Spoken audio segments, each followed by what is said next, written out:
Hello everyone, it's Queen Bean Line back to you with another video. This video pertains to the recent controversy surrounding Donald Trump, Kanye West, and Nick Fuentes. The reason why this story is gaining traction is the three dined with each other at Trump's Mar-a-Lago residence last week. Trump claimed that he did not know Fuentes nor his background because Kanye West brought him. If you don't know, Nick Fuentes is a known white nationalist. Then you have the twice impeached one-term grifter, loser Donald Trump, who has had allegations, lawsuits of discriminating against persons based on their race, based on their culture. Case in point, Trump was sued by the Justice Department for racial discrimination as he would not rent apartments to African Americans. And of course, we have Kanye West, who has made disparaging comments about the black community and as the culture as a whole. Recently lost deals after he attacked the Jewish community. Now, Kanye West has had his own history of attacking and bashing black people for white supremacy and hurting black people, particularly black women, in the process. So it should not come as a surprise that these two would link up for a quote-unquote dinner. The problem is persons within mainstream media is acting shocked that these three men would link up. It is time for mainstream media to stop being surprised and realize that white supremacy comes in all forms, and they have power and influence to hurt communities that are vulnerable due to biases that we experience every day. Now you will watch these two brief news clips by Simone Sanders Townsend and Joy Reid, and I will be back with more commentary. With a well-known white supremacist and a Holocaust denier, Nick Fuentes, at Mar-a-Lago.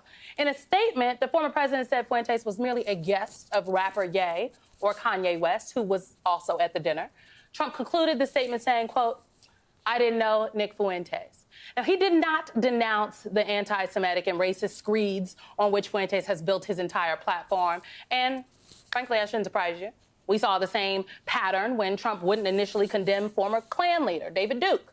He did it after Charlottesville with his "there were fine people on both sides" comments. And he did it when he told the Proud Boys not to stand down, but to stand back and stand by. So here to discuss is my political panel. Tolu Olorunnipa is the White House bureau chief at The Washington Post. Chuck Rocha is a Democratic strategist and host of the Latino Vote podcast. And Rena Shaw is a Republican strategist and founder of Relax Strategies. All right, folks. Tolu, I'm going to start with you because Fuentes is a known white supremacist that before this meeting, this dinner, if you will, many people didn't even know his name. Now we are sitting here talking about him. Not just us, many outlets have talked about him. So what do news organizations need to be vigilant of when it comes to these extremist figures, especially going into this 2024 cycle? That's a great question. It's incredibly important for reporters, journalists generally, to call out people like Nick Fuentes for what they are, not beat around the bush, not mention words that don't specifically identify him as white supremacist, as someone who has engage in this kind of extremist behavior. And so it is important for us to focus on that and make sure that we're using the right language. Now, it is also important for us to not dwell and not elevate people like that who have meetings with Donald Trump because they want to be in the news, because they want to be elevated, because they want to be in the national conversation. And so it's important for us to call out what happened and then move on and talk about the importance of what it means for a former president to have dinner with a white supremacist and not condemn his views and not remove himself as opposed to associating himself with such views. And so it's important for us to write about what this means for where we are in this country's history, that such a person who not only was the president could be running for president again, or is running for president again and could be the president again. It's important for us to write about it and talk about it in ways that are responsible. Spoken like a White House bureau chief, y'all. Look, I agree with Tolu, and I think he's right on the money. But Rena, let me just say this. Donald Trump was having dinner with Kanye West, who brought Nick Fuentes. And I think it's important to note that just a couple of weeks ago, Kanye West was blasted for his anti-Semitic comments. And if it was anybody else who was having dinner with Kanye West this week, we would be talking about the fact that this person had dinner with Kanye West. We'd be asking if they denounce anti-Semitism. We would be asking, if they stand with Kanye. And we would not be talking about the white supremacist plus one. These most prominent young white supremacists is surprising. Remember, he is the guy who told the far-right Proud Boys to stand back and stand by when he was asked to condemn white supremacists, before they broke into the Capitol. He also said this about the Unite the Right white supremacist rally in Charlottesville that left one counter-protester dead. You also had people that were very fine people on both sides. Very fine neo-Nazis, according to Trump. Nick Fuentes was at that rally, along with Richard Spencer, who helped to organize it. Spencer, a prolific and proud white supremacist, Muslim-hating propagandist, attended Duke with Stephen Miller, the architect of Trump's Muslim ban and child separation policies, who now spends his time suing the federal government for helping black farmers. Spencer has publicly stated that he considered himself Miller's mentor. Let's just pause on that for a moment. The person who was writing America's immigration policy was allegedly mentored by an alt-right white nationalist. Oh, and that's Spencer's term, by the way, alt-right, which is basically a cleaned-up word for white nationalist or fascist or Nazi. Steve Bannon, who once bragged that he made Breitbart the home of the alt-right, was later brought on as Trump's chief campaign strategist. He then had a direct line to Trump and the Oval Office, thereby cementing white nationalism and nativism as key components of Trump's national vision. It's like 6 degrees of separation to a white nationalist, and not even 6, more like 3 or 1. Then throw in the Republican Party, and it's like, well, everyone knows your name. 2 House Republicans, Marjorie Taylor Greene and Paul Gosar, participated in an annual white supremacist event organized by, wait for it, Nick Fuentes. After some backlash, Greene claimed, well, she didn't know who white nationalism guy was, despite appearing chummy with him literally on stage.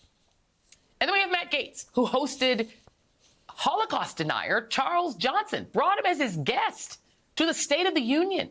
Gaetz then claimed that, he had no pre-existing relationship with the guy. Just happened to have an extra ticket lying around for the antisemite in my office. Ditto on Trump advisor Larry Kudlow, who once invited Peter Brimelow to a birthday party at his home. Brimelow is a promoter of white identity politics on an anti-immigration website called VDare that he founded in 1999. Kudlow said, well, he'd known Brimelow forever, just not the white nationalist part. And there you have it. The same tired excuse we're now hearing from Trump, who denies knowing who anyone is, denies responsibility, denies knowing who David Duke is, but he did know he is. And behind every one of these denials is something more sinister, this creeping white nationalism and its entry as a central part of Trumpism, which is now just republicanism, as an alternative but mainstream political philosophy. We have known about this for a very long time. We've said it on this show. So let's just stop with the shock and the hand-wringing, the clutching of pearls. Instead, we condemn it. We call it out for what it is. And calling out the racism, the white supremacy, the anti-blackness, the anti-other should be the norm. We should be finding ways into ensuring that these persons do not use their influence to hurting more people in the future.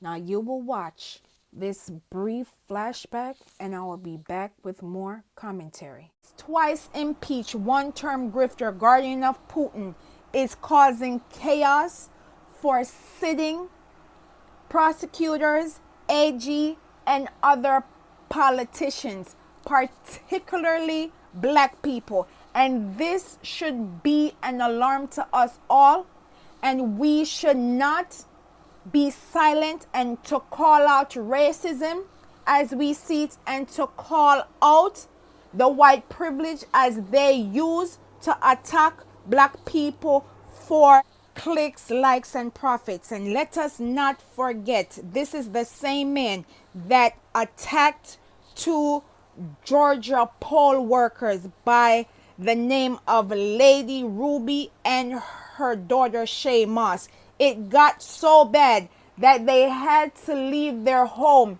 in fear of his cult followers attacking them on a daily basis, leaving horrific messages, all because he wanted 11,780 votes, and because Georgia, alongside 6 other states, had a higher percentage of voters who came out to elect him out. Now everyone has to pay the price, and particularly black people have to suffer because of this one man who cannot handle a loss or handle accountability because he thinks he's above the law. He has also attacked Duchess of Sussex, Meghan Markle, because she would not conform to the racism she faced overseas. And last week attacked 2-time gold medalist champion Brittany Griner by calling her spoiled because she is wrongfully detained in Russia. This is the same man that sided with Russia over our own intelligence in 2016 and continues to spread disinformation, misinformation, chaos within our society. This is the same man that wasted $85,000 on an ad in which he wanted to murder children on an accusation of a horrific crime in which they did not commit, and still will not apologize. There is a pattern of chaos, hate, and venom from these 3 men. And if we as Americans sit on the sidelines and be silent, we will witness more attacks and persons in real time will be affected. Please be mindful of where you get your information from. I thank you for watching. Please be safe out here, and I will see you in the next video.